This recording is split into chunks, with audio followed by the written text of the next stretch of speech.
it was a momentous finale to London Film Festival for me personally to see the new films by Pedro Costa and Victor Erice. One of them was, of course, a fully fledged feature-length effort from famously a director who's very rarely makes films. This is his fourth of four. He's an 82-year-old man, Victor Erice. 84-year-old, 84, somewhere. 80, He was born in somewhere in his 1940, so He's yeah. born in his early 80s, so he's you know, He looks great for it, actually. He looks remarkably together.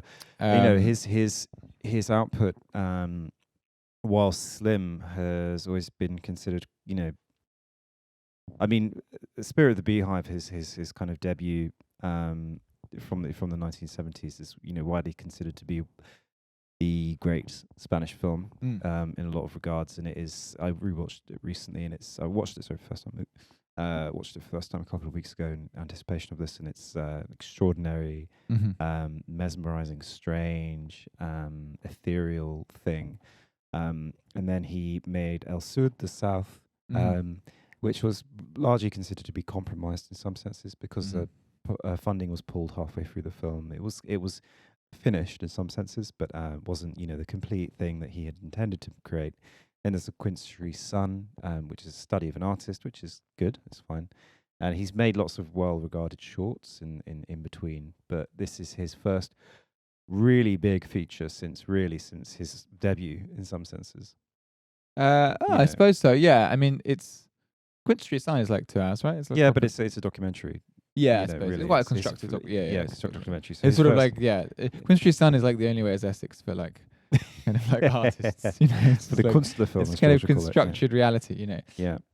So that's the there's something like beautiful and unique and also very like direct about all of his films, and they all revolve around a certain sense of magic felt in the creative experience, but none of them probably direct their attention to this in such a bold way as Close Your Eyes, which is his newest latest film. Because it is much more literary. In a sense. It's a very, very delicately fabricated story. Yes. And, you know, it's very dialogic. The world building goes deep. It really does. Film. This is the most interesting thing about it, because it's very dialogic. It's very conversational. Has quite a broad, large cast of quite interesting characters.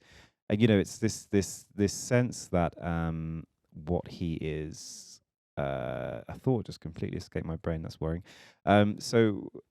Shall I say a little bit about the premise of the film? You do the premise, so I try to remember what I was actually going to say. So we begin with a very ornate, restrained, and beautiful art house film that we assume is made at some point in the latter half of the 20th century. Celluloid, I think. Shot on celluloid, yeah. With like the same kind of like icy grain of Spirit of the Beehive. And it's the beginning of a film called The Farewell Gaze. And it's about a man who wants who's instructing someone a Jew actually who's instructing a private investigator who saved him during the Holocaust to find his daughter who he has become estranged from because he's dying, but he wants to see his daughter for the last time because she's the last living lineage of his. Like she's the last living blood relative. And before he dies, he wants his last relative to look at him the way that only a relative regard him the way that only a relative can look at.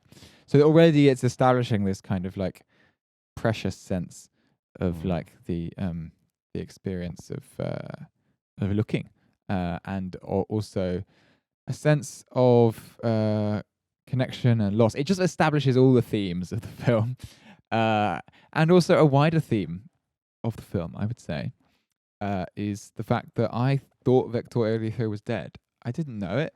I never read it anywhere. I just assumed because had a sort of Mandela because effect. he stopped making films a long time ago, and because so many of the greatest filmmakers of the 20th century died in the last 15 years. They get cut short, yeah. And I think the film engages with this, I think quite playfully, with this sense of his own absence from filmmaking. And it doesn't try to explain it or justify it. It doesn't need to justify it. You can make as many or as few films as you want.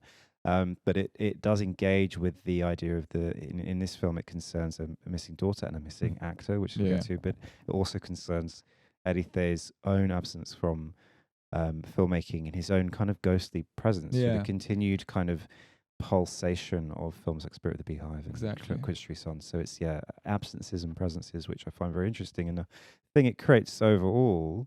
Maybe I'm jumping the gun, but is this what Raymond Williams called a structure of feeling. Yeah, this kind of it is a film of feelings and senses and sensations. And that's its most kind of compelling part, that work at all these different storied levels, which is because after this faceted film within a film, the film then resets and establishes a different reality related to the film we've just watched. And it's set not in the present day, but in 2012. So we watch a film set in 1947 that's actually made in 1990, and then we see the filmmaker of that film in 2012 being contacted by a somewhat trashy documentary, unsolved cases, TV documentary about unsolved crimes cases, missing person cases, and the actor of the film is missing, presumes dead, but no one ever found the body. No one knows anything about him.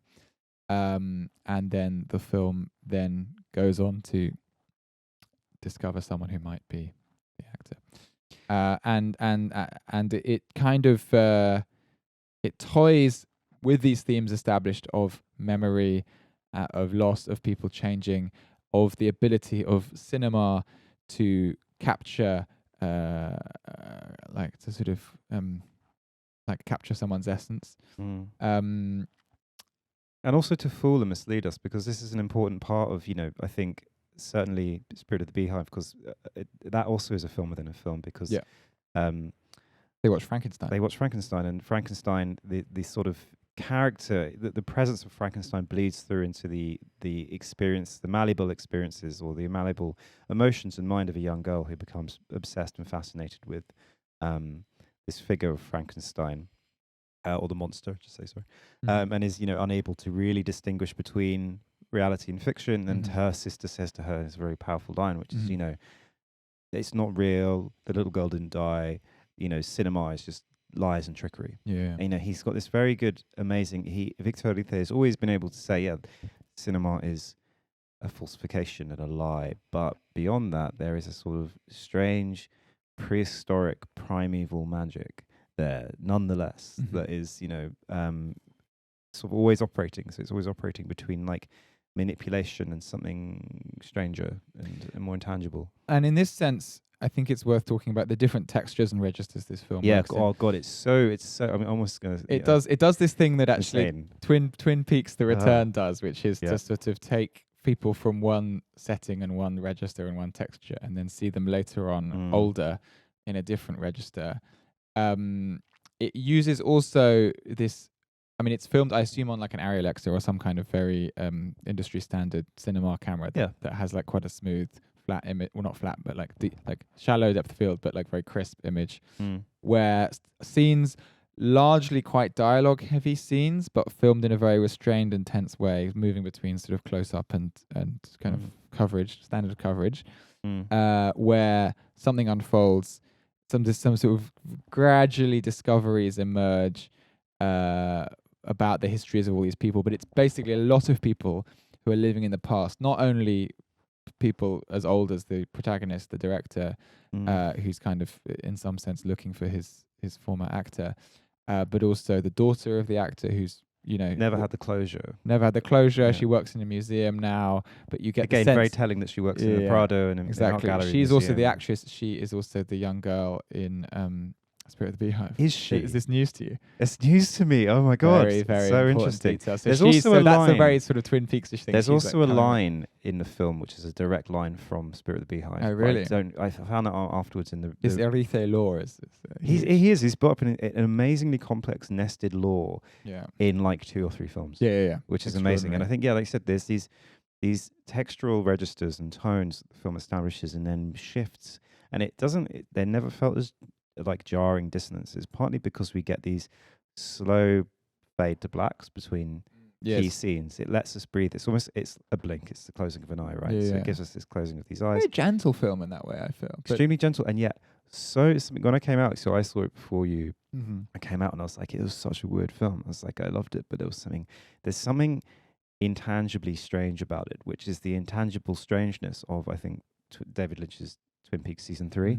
It's got a similar sense of just the real and the sort of odd and the estranged and defamiliarized kind of operating. And there's certain scenes that really Lynchian, you know, particularly where we got these musical interludes. You'll get a character kind of like when they're sitting around the table and they're playing guitar and singing. This is the conjuring of music as well, or the conjuring of art as a sort of way, and it's it's really compelling and it's really sort of passionate, but it's also deeply odd when we're experiencing these moments. And also the character's dialogue at times, he seems to be borrowing from Hollywood, I would say. So, you know, we get this friend Max, who's the kind of wisecracking, jaded old film editor, and it's kind of like a little bit of a bohemian wild card, you know. And he's got this he kind of fulfills this trope-like role within the film of like the knowledgeable expert friend or technical geek in a way.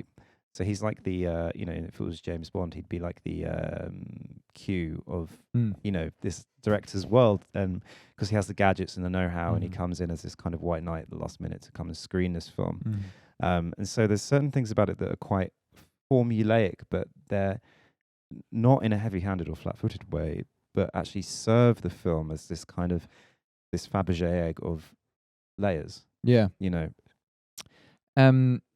Yeah, the thing that struck me the most, actually, and we it's not unusual to see someone in their 80s directing a film. I mean, Scorsese's Killers of the Flower Moon would fall into this category. But there was something about the fact that he really is making a film about retirement or about, like, end of life or about that sort of emptiness, the way that, you know, there's this beautiful bit where Ana Arias, the daughter of the missing actor, kind of says, she describes her job at the Prado, the gallery in Madrid, and she says, "Oh, you know, it was fun for a while, but now I'm reading out the same information about the same paintings every day. Kind of gets boring." You know, there's a real, and then he goes and visits like an old flame who he'd shared with this actor, and you know, there are just these moments of looking back, and you know, it is a bit like it's not a value judgment, but like when you hang out with very old people who don't do very much with their lives. You know, they talk a lot about the past, the glory days. Exactly. You know, it's this evocation of this supposedly better past that was probably inferior, but because of the power of nostalgia and the power of evoking it through memory. And the film, the unfinished film that the whole film revolves around, has this kind of extraordinary part of its aura, I suppose, is that it was never finished, so it died young. Always had the potential to have been a masterpiece. This is the thing. The actor who goes missing, he has stepped out of the flow of time in some senses, where all these other characters have been condemned to advance with the monotonous flow of time and inevitability towards death. And the thing is, the question leaves. It remains ambiguous whether the missing actor, who they believe they find working as a handyman with amnesia, another great kind of Hollywood trope, deployed here with real, like, much better than Memory by Michel Franco, which I did defend when it was being pilloried by George, but I would say this was a more sensitive portrayal. But yeah, so when we finally encounter this man, and it's this kind of road trip element to the film then, and we go to the coast, and he's working as a handyman in this sort of shabby but well-meaning sort of care home or hospice run by nuns, and then we get the whole gang kind of enters this space, and you know, the film director is trying to see in this man his friend, you know, to identify him, and he believes it's him, and then to try and, I suppose, shock him into realization of who he really is. And it's sufficiently ambiguous that this man, this character, it's not determined whether it is him or not. I mean, it is him. It definitely is, but it doesn't ever say it. Because he's got the picture of the child. He's got the child, but there's never. Yeah, okay. So there's. But meaningfully, it sort of isn't, because his whole memory has been erased. Yeah. And so it's always about this. There's this beautiful thing where he says, you know, that you have to. You know, he talks to like a neurologist, doesn't it? Dr. Benavides. He talks to this guy, and this guy's like, well, he won't be able to remember context, but he'll be able to remember sensations. Sensations and so emotions. Then he feelings. So he starts. So like his first attempt to sort of resolve or uncover this is he does these sailor's knots in front of him, and then the guy, yeah, exactly, and the guy can do the sailor's knots absolutely flawlessly without thinking about it, and then he sort of shows them a picture of them in the Navy together, and the man says, "Oh yeah, but that's not me. That's not you either." Yeah, he says that's not us. And it's sort of like an amazing, and it sort of blindsides the guy because it's like it's not going to be that simple. He's basically denying the past, which is the one thing this character can't do because he's consumed by the past. Yeah, because it's I could have been, this guy's a writer. There's this bit where he finds a copy of his book with his own dedication, like hand signed to a form of flame, just in a kind of flea market charity shop, and then he buys it and gives it back to this woman who's now got has had two husbands since they were together. Yeah, these are the amazing senses of trying to sort of integrate past, present, or to try return to the past as they're being flung mercilessly. Yes, actually, I didn't think about it at the time, but it's the perfect conflict for that protagonist to deal with someone who refuses to remember, because all he can do is remember, and because he's a filmmaker as well. I mean, this is actually God, we need to append our discussion about tendency for films to be about filmmaking that we discussed in our last podcast, because this is yet another film that very much reflects on the filmmaking process. But most notable for me at this point is the fact that actors and directors often have, there are actor-directors, but often actor-directors have a funny antagonistic relationship, because I think in order to be a good actor, you sort of have to be in the moment and to not be self-conscious and not to be thinking about what will it look like on here. And to be a good director, you have to be constantly planning ahead and imagining while also responding to things that happen in the moment. But there's a lot of looking forward to and planning ahead and stuff. Me and my flatmate Ollie were reflecting, and I do this diary film, and we were talking about how he takes a lot of photographs and never develops the film. And I was talking about how I'm constantly like looking through footage and like trying to wrangle it, and these different approaches to sort of looking forward to or living in the moment, like the past and the present.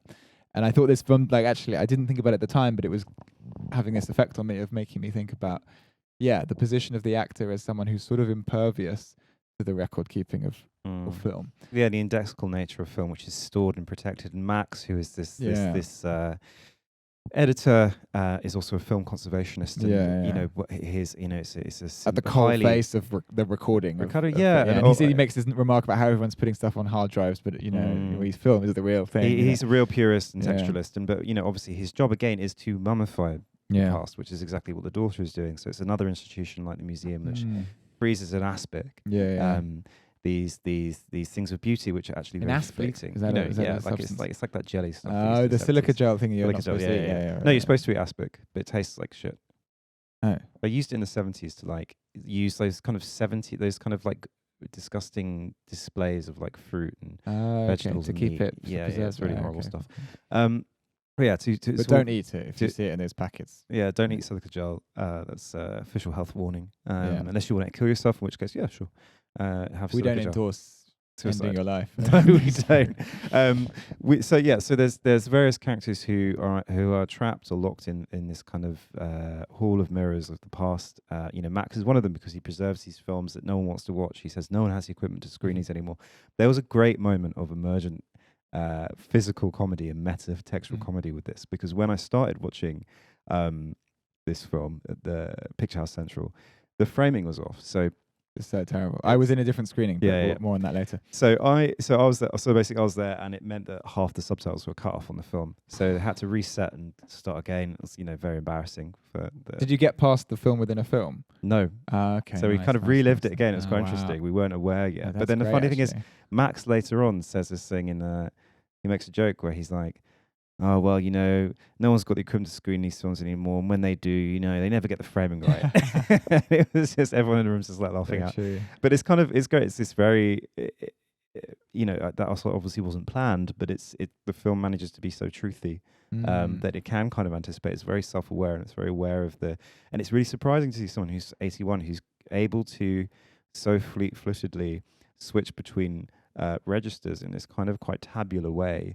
Particularly his evocation of this unsolved cases.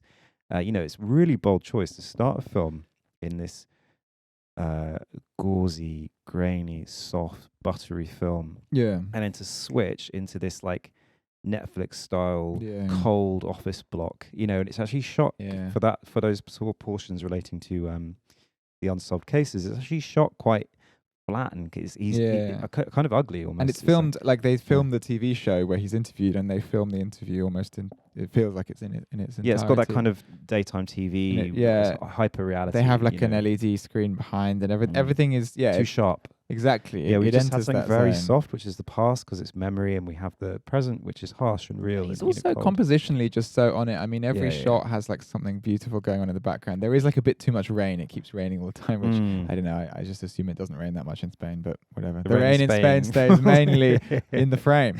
But I mean, everything. And we get little kind of digressions. He believes he knows what's happened to this actor about how he went missing, and he kind of confects this again as another film within a film, really, which is this kind of reflection on how he might have staged his suicide, because a pair of shoes were found by the side of a cliff, and his coat, presumably with his identity papers in it. There is this scene where his last moments, as it were, are kind of restaged. Yeah, and it's that I think that's just about comes off. Yeah, I was just slightly like, oh, this breaks the rule, but actually, I think it's good because it's a reverie and it's an imagination. It's a hope as well. Face.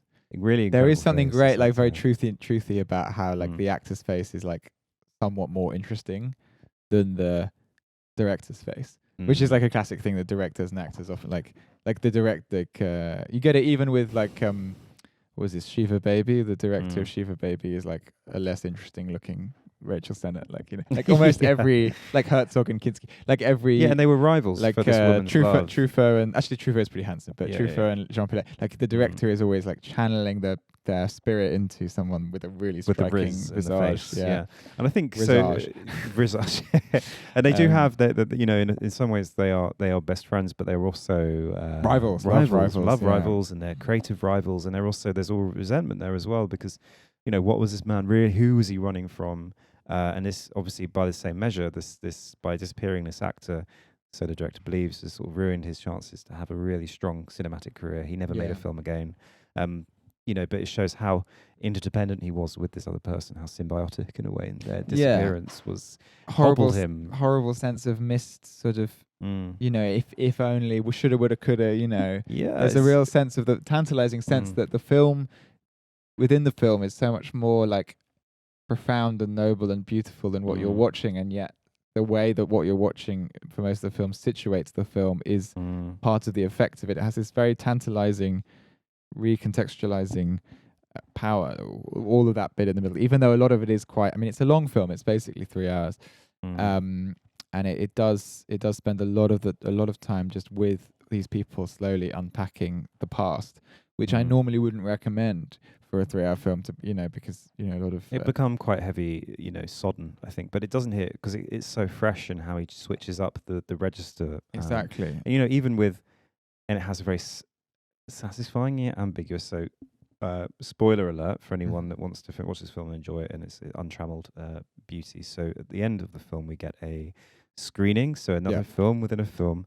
So this is his second attempt to somehow find in this actor something that proves that he is who he was before he lost his memory. He arranges for a film celluloid screening of the surviving prints of this film, of the reels that Max were shot. preferred method. We have no digitalization here. We're going to screen it for real. And they go into a sort of, it's like a Simon Lang Goodbye Dragon Inn kind of situation. Dilapidated old kino house that's been shuttered up for years. And then it's kind of again, the gang gets back together. It's a real kind of sort of the woman from the TV show shows up. Everyone's there. All these various people. Well, they're the ghosts of the past in some ways, and you might say these people are just the memories that are gathering of this person's life. It's who do you think it's Mark Parkinson or something? But they gather in this room to screen the film. Again, that is something that featured prominently in Spirit of the Beehive, this screening of El Sur as well, that revolves around a kind of cinema, someone who goes to a cinema I haven't seen it for a while, but character goes to the cinema to kind of cover up something else. Like the child follows the person into the cinema. The cinema plays like a role as a sort of as a bit and as an abyss in which things are kind of like secrets are hidden. Yeah, and this is it. It's a space of intense magic and speculation, and the film is shown quite cleverly. The plot of the film within the film revolves around. You can like easily pass how only these two fragments, the beginning and end, remain of the film because they're shot in the same location. But but the middle section of the film it was never shot because of this disappearance at this particular point. So you see this, you see at the beginning of the film, and then at the end of the film, you see the end of the film. And it makes sense why there are only these fragments of the film exist. Exactly. So it's kind of narratively cogent within its own world. And I think so. We get this screening of the film, and we see this final scene, which we've not seen yet. Yeah. So we're also seeing it for the first time, and it's a very strange film in some senses. Can I just overshadow this with my opinion? Always, as a podcast. That's the point. I thought this was just the most astonishing 5 minutes of film that I saw in the whole festival. Yeah, 100%. I had tears in my eyes. Tears in my eyes. They were formal tears. Ladies and gentlemen, I was so crying happy at how beautiful the filmmaking was. Thank you. Also, it was an emotional topic. There's like various forms. It was very sentimental and schlocky, but in a good way. But it combined like the effect of it was like a sort of somewhat schlocky film that, in its context, reached profundity through its like melodrama, and also you're watching someone kind of you're watching several people blankly, in one case blankly receiving, or you're not quite sure, ambiguously receiving what's being shown. So there's like a kind of restrained version of what's happening on screen of this like reuniting or possible discovery of a face, of the farewell gaze, and then there's this like very over the top melodramatic cinematic rendition of it. The two are combined in this extraordinary collage, interlaced, imbricated, concertinaed, accordion. It was just phenomenal, and I was so magnetic, that end of that film. Like it really earned that kind of payoff, that coup de grace. And I think there was something at that point. It enabled this situation, this world that it created, to live forever. It was like a sort of tuning fork that just doesn't stop ringing almost. It was like, ding, it set this thing up. Because at the end, it didn't go for the neat ending, which is, I remember who I am. What the fuck have I been? And it didn't do, no, sorry, I don't remember. Yeah. We just see him, and again, a beautiful bit of neatness. Close his eyes. I will say, focused on his face, and he closes his eyes. As a critic, you do have these, and I don't know if normal people have this. Normal film spectators have this. Sally Rooney, but but like because I think we have such a clear and often quite dogmatic idea of what films should and shouldn't do. Yeah, sorry about that. There is like there are moments where like you're worrying. I had this very much with How to Have Sex, and with Zone of Interest actually, where you're like, think, oh please don't do this, or like this film would be perfect as long as you don't then do that, or like you're sort of predicting what like the film could do wrong, and then you have this extraordinary catharsis when the film does exactly the right thing, or does something you hadn't thought of. What I was doing when that was happening, I literally had my hand squeezes around my leg, and I was like, don't do it. I was like leaning forward in my chair. I was like, don't fucking do it, don't fucking do it, don't fucking do it. Just like end the film here, end the film here, end the film here. He did it perfectly. What he does. He does it perfectly. It was such a relief. And it fades down, and then the title card, which you actually haven't seen in the film. Because the title card you see at the beginning is the title card for the film within a film. And then the actual film ends, and then close your eyes, and the credits. Very beautiful music. And it reaches an extraordinary crescendo. Yeah, the last thing we see is his face. Yeah, and I think it's almost like a death mask in some senses, and it's like it works like it functions, operates, whatever, so many simultaneous levels, and does all of them well. As a coda to a career, as the beginning, it's an Ouroboros with his filmmaking. It takes us right back to the spirit of the Beehive. It does all the great things about it. Acknowledges, like I said earlier, the kind of inherent trickery and magic of film. Yeah. Whilst at the same time, speaking to this kind of galvanized, strange substance that film is. Beyond the gelatin. Yeah. And I think, it kind of had me thinking about this Henry James thing about Tolstoy about these big novels, these big, important, interesting novels, and he talks about them as baggy monsters. Yeah, you know, these kind of queers. He calls them strange beings that kind of thrash around and sometimes kind of stumble and step, and they're very, you know, thorny and strange and faceted. And that's kind of what he's created here. It is a loose and baggy monster, as Henry James says, but it's like such a delight. And I think my excitement about watching it was like, sometimes I sit there and I look at all the films I love, like really, really love, you know. Yeah. I think, fuck, what if no one makes films like this anymore? What if that is gone and we just have like, okay, films for the rest of the time? That's a really traumatic thought. And then you see a film like this, you're like, no, fuck, it's still possible to make a film that is as good as, you know, Tarkovsky or whatever, you know, can still do that. But what I actually thought was interesting, and it made me like reassess or reaffirm our conversation in the last episode about how so much young indie film is sort of about filmmaking, and that not that I have an issue with this, because I like all the films that we talked about, but that it was interesting that the stuff I was really getting energy from did have this self-reflexive quality. Yeah. But I didn't expect an 84-year-old Spanish filmmaker to also deliver this kind of deliver something which it was at a absolutely on par with some of the greats of the 20th century, but it was also very different and very contemporary. So extremely contemporary. Very, yeah. Not afraid of its contemporaneity. You know, other films might have, you know, this film wouldn't have worked if it was all shot like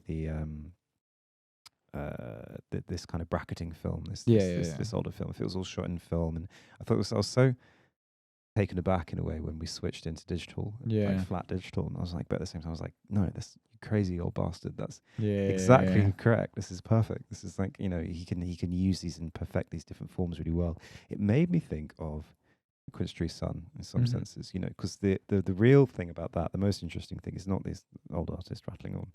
It's the method of how he's painting this quince tree. Right. You know, he paints it over a summer, and as the quince tree sort of begins to die a bit over the summer, he obviously has to kind of try and remember where all the quince fruit on this tree were. So he paints these little white lines on the fruit, so he can kind of tell how far they've dipped each day.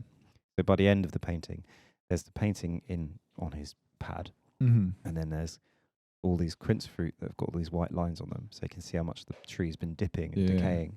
And again, there's this amazing sense of the film is doing that. It's showing itself, it's showing its trickery and its workings out. Yeah. It exists in two separate places or three separate places simultaneously. He's the most smart filmmaker, one of the most smart filmmakers working today.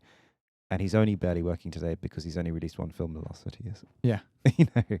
And I don't know. I think there are other filmmakers. No, there are. There are lots of great filmmakers working today, I think. No, there are. I'm not denying there aren't great filmmakers, but it feels like the one that's most in command of the whole toolkit.